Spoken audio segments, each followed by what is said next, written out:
Welcome back, everybody. Well, there is a lot of controversy right now around the topic of AI and its use, particularly within the history community. And I myself have dabbled with it. I've made some songs with AI. I've had some fun with it. And I think there is absolutely a place in which AI can be used and used effectively to help with teaching history. I've seen some incredible uses of it in things like animating photos, and I think those are really, really cool because we understand they're not real. We understand they're taking photos and they're bringing life to them, and it gives us a dimension with which to see historical figures while understanding that it's not a real video of someone, say, from 1860.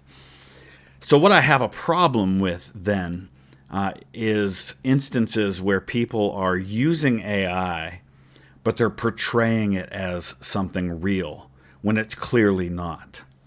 And because of that, I want to give you one prime example of that because it seems like it's fooling a lot of people. And those of us who have tried to confront the person who's doing this have been met with a lot of frustration. And there are plenty of examples of this out there. But the one that's been bothering me and some of my friends lately comes from this channel that's called Band of Brothers TV.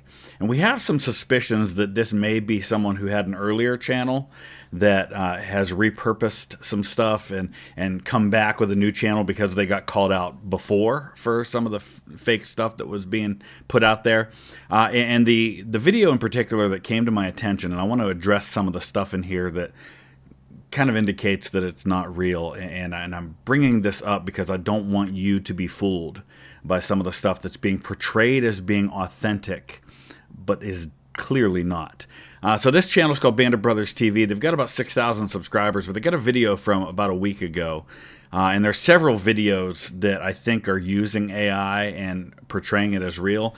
But this particular one claims to be an interview between author Stephen Ambrose, who wrote the book Band of Brothers that the TV series was based on.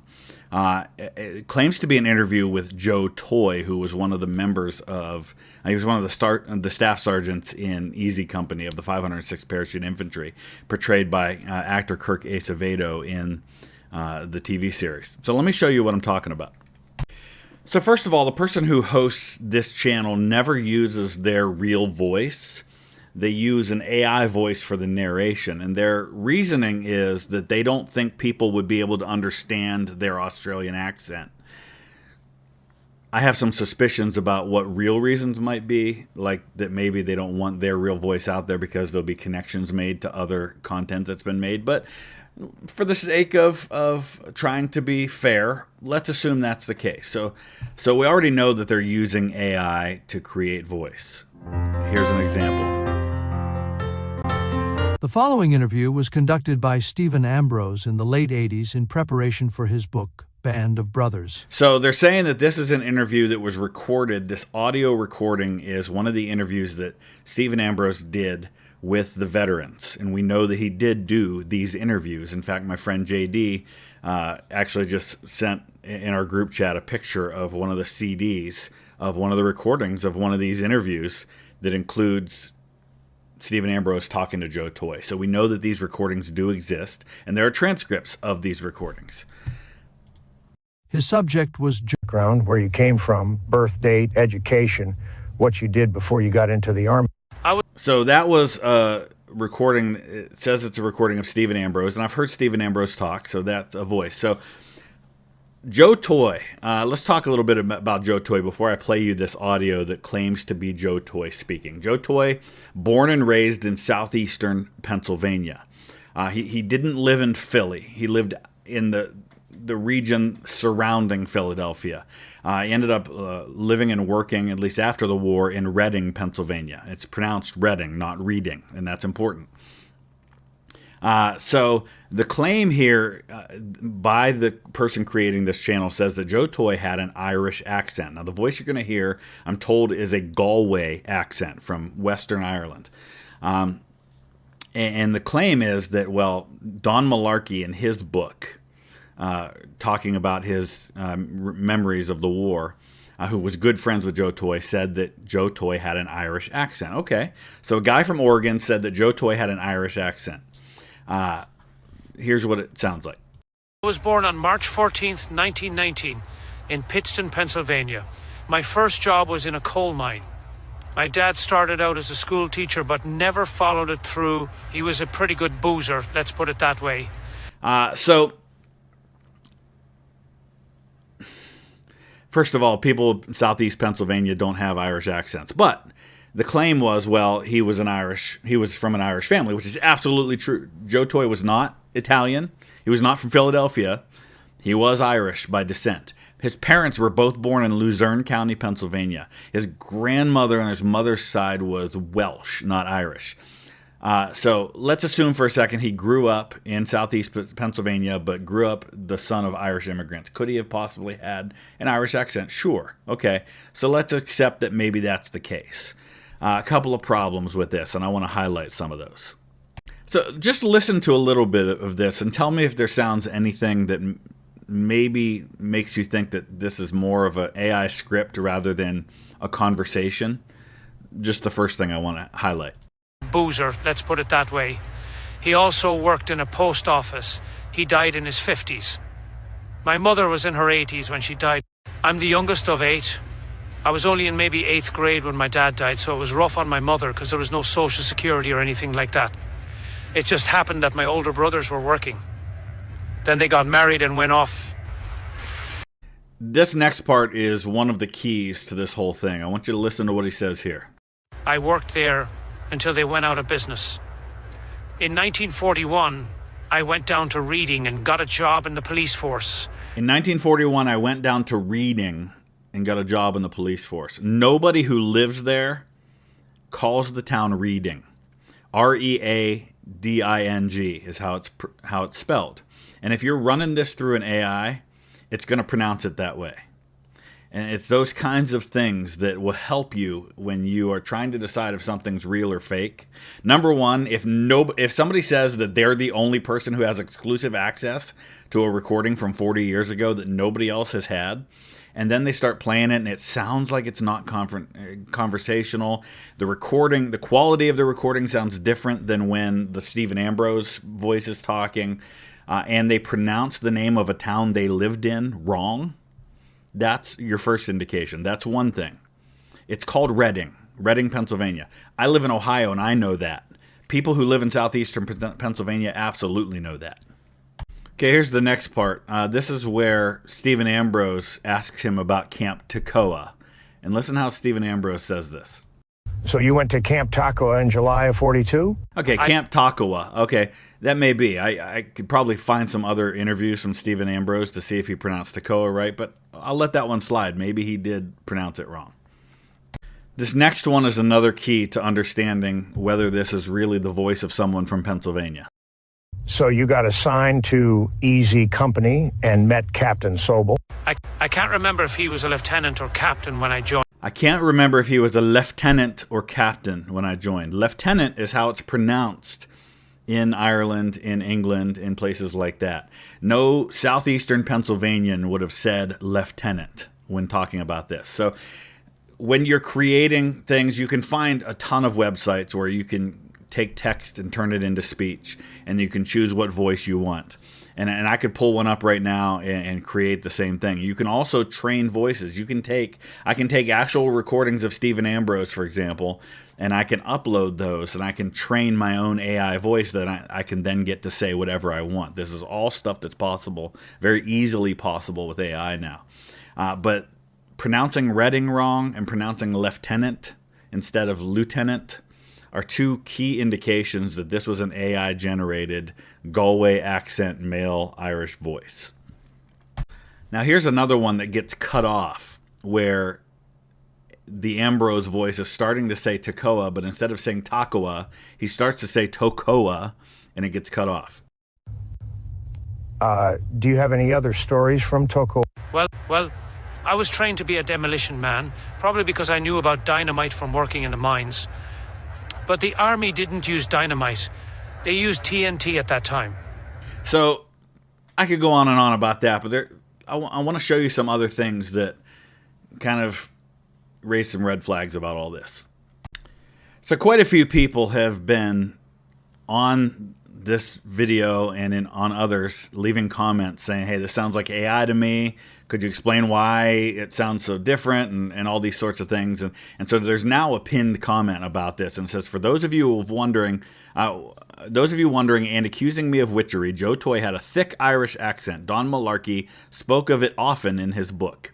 This interview was conducted 40 years ago, and while Ambrose's audio was okay, Toy's was pretty terrible. I need to run it through a background noise remover and enhancer to make it audible. It does change the voice a little. This is, however, an original interview word for word, so I would appreciate it if you kept your comments to the interview itself. And so I and others, but my comments have since been hidden because I've been asking some of these questions, and I've been asking, for example, why does he pronounce these words wrong when somebody who was from there would never do that? So now my comments are being hidden, and so this comment, even though you can see it, nobody's liking it or commenting on it anymore because they've been hidden, and I've asked other people, and they said they can't see my comments anymore. I said, if this is an AI, I'm sure you'd have no problem posting the original so we can hear how much you've cleaned it up and be impressed with your work. I, for one, have a very hard time believing a guy who worked in Reading, Pennsylvania, and actually lived there, pronounced the name of the city wrong like he was someone or something reading a script. Also, I should point out that according to Toy's own grandson, and I do want to show you this real quick. Granted, this could be anybody claiming to be Joe Toy's grandson, but this is on a Reddit Band of Brothers page where this person who says he's Joe Toy's grandson said, Kirk, meaning the actor Kirk Acevedo, didn't contact my dad or his brother, sadly. If I recall, he was one of the very few actors that didn't reach out to the immediate families of the vets. Was disappointing, but everyone has their own methods. He did a great job, and we are eternally grateful. My only gripe is he had this New York accent going, and Joe had a Pennsylvania coal miner, Reading, Philly area thing going. Joe was also 100% Irish with blue eyes, but I'm nitpicking and sounding ungrateful. We really couldn't be prouder of the series and portrayal. And just in case you're wondering how easy it is to do this, just one example, 11labs.io is one of the websites where you can do this.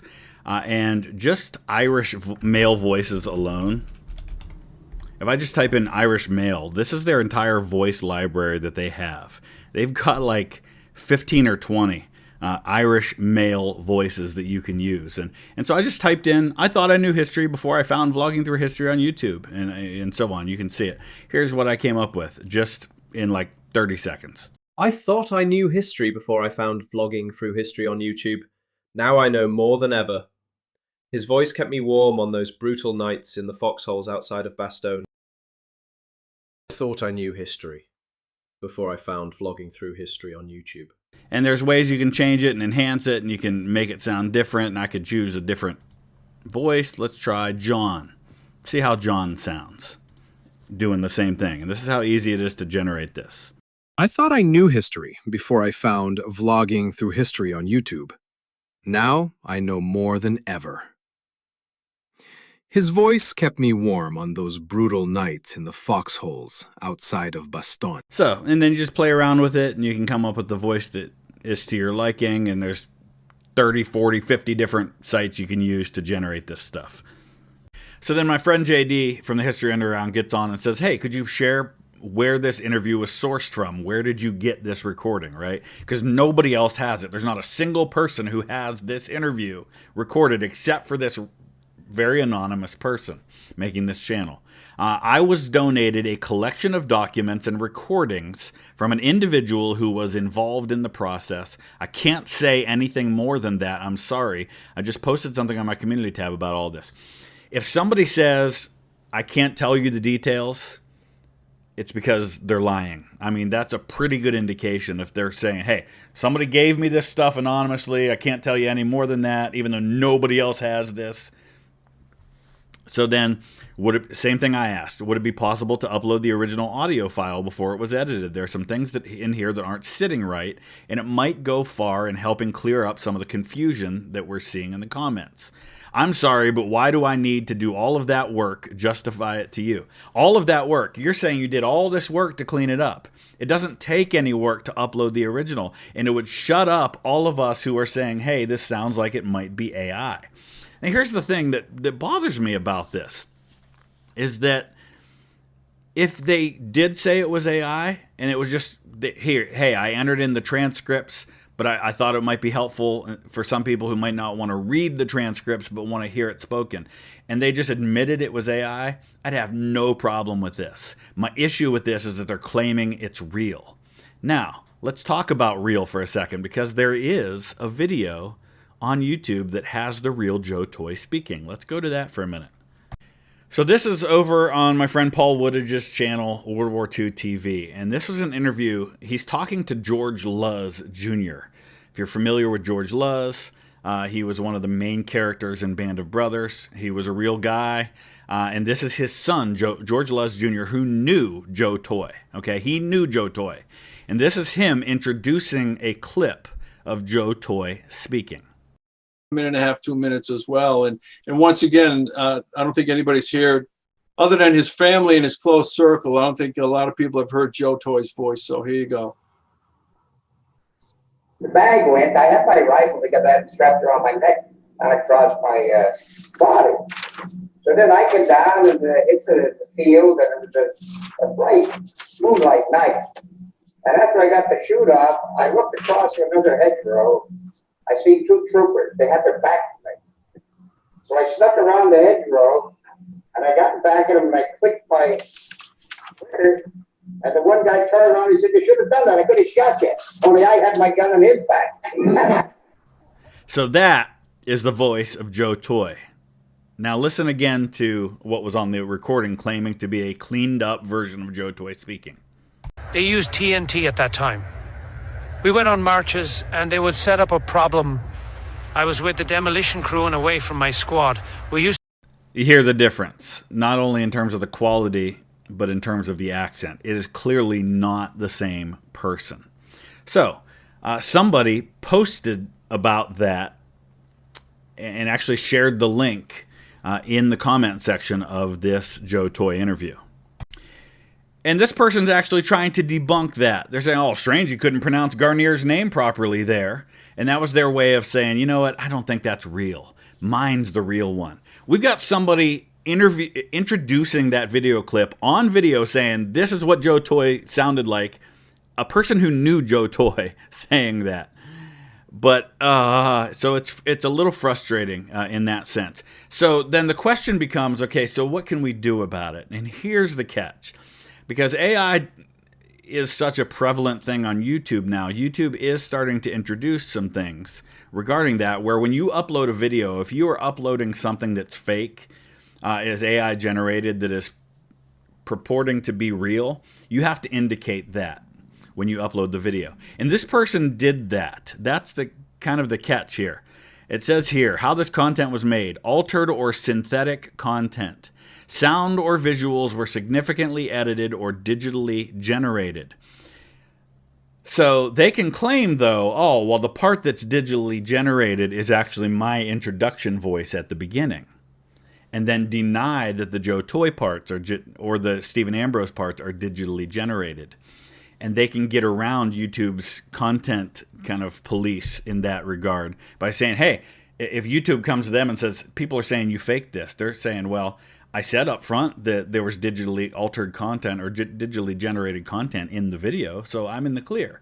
But then in the comment section, they'll deny that that part was and only claim that the other part was. So this is what I've got a huge problem with, is this kind of thing, where you've got somebody who is purporting to have something that no one else has, claims it's real, and then deletes or hides anybody who's comments who questions it, and gives all kinds of excuses as to why what they've presented is genuine, even though it's not. So just be really, really careful of this stuff, because you're going to see more and more and more of this. And people are going to claim that stuff is true that's not. And as AI gets better and better, and it seems to be getting better by the week, it's going to be harder and harder to tell the difference. So just be careful, be cautious, and just know what you're looking at. And if you have any doubts, double and triple check and look for sources and ask questions. And anybody who is got the truth on their side should have no problem with answering questions and with admitting when they're wrong. Just my 2 cents. Thanks for watching.